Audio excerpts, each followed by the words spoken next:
Welcome students. इस video में बात करेंगे रोल ऑफ रिसर्च प्रपोजल, और रोल में हम यहाँ पे फोर पॉइंट के ऊपर यहाँ पे बात करेंगे कौन कौन सा रोल है रिसर्च प्रपोजल का। सबसे पहले बात करते हैं डायरेक्शन प्रोवाइडिंग का।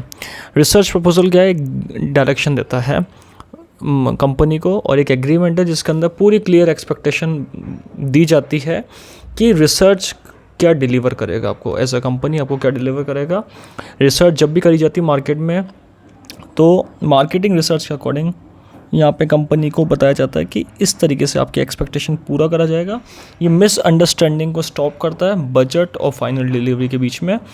और बिजनेस जो करती है कंपनी और रिसर्च टीम है, उनके बीच में मिसअंडरस्टैंडिंग को ख़त्म करता है। कॉन्ट्रैक्ट की तरह काम करता है और एक प्रपोजल देता है, एक एग्रीमेंट की तरह काम करता है, जिसमें क्लियर डायरेक्शन दी जाती है कि रिसर्च आपको क्या डिलीवर करेगा, आपकी एक्सपेक्टेशन को किस तरीके से पूरा करेगा। ये पहला पॉइंट आता है। सेकेंड पॉइंट आता है secures approval and funding. Funding और अप्रूवल को दोनों को देखता है। कंपनी के पास में ये माना जाता है कि रिसोर्सेस लिमिटेड है, तो प्रपोजल जो है वो मैनेजर और क्लाइंट को रिसर्च की वैल्यू बताता है कि रिसर्च कितना वैल्यूएबल है। इसलिए यहाँ पे मनी का बहुत इंपॉर्टेंट है, फंड का बहुत इंपॉर्टेंट है कि फंडिंग कैसे की जाती है, जो भी फंड देंगे उसका क्या यूज़ होगा, उसके क्या इंसाइट्स होंगे, उस चीज़ को यहाँ पे बताया जाता है। जैसे कि कोई फॉर एग्जांपल एक ऑनलाइन रिटेलर जो है वो ट्राई करता है कि कस्टमर्स को किस तरीके के प्रोडक्ट हमें प्रोवाइड करने, तो अलग अलग उसके लिए प्रपोजल लगता है रिसर्च के लिए।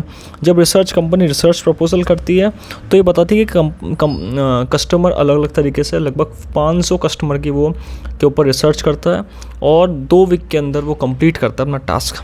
तो जब वो टास्क पूरा करता है तब पता लगाता है कि 500 कस्टमर जो है वो अलग अलग तरीके के हैं और वो अलग अलग रुपए खर्च करते हैं, कोई कम करता है कोई ज़्यादा करता है। तो इसके अकॉर्डिंग यहाँ पे कंपनी को बताती है रिसर्च कंपनी, और फिर यहाँ पे रिसर्च कंपनी बताती है कि किस तरीके से कंपनी को अपने रिसोर्सेज के अकॉर्डिंग काम करना है और प्लान बना के उसको एग्जीक्यूट करना है। तो ये सेकंड पॉइंट आता है act as a contract.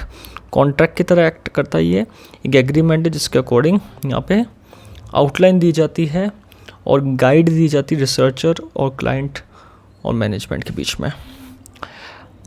Ensure accountability, answerability बहुत अच्छी होती है इसकी, अकाउंटेबिलिटी बहुत अच्छी होती है।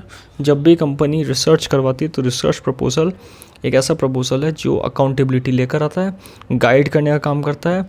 It details what will be studied, क्या स्टडी करेगा, डेटा कैसे कलेक्ट करना है, कितना टाइम लगेगा, कितना पैसा लगेगा, वो सारी चीज़ों के ऊपर बात करते हैं। तो इस वीडियो में हमने बात करा रोल ऑफ रिसर्च प्रपोजल, जिसमें 4 मेन पॉइंट्स के ऊपर बात करी।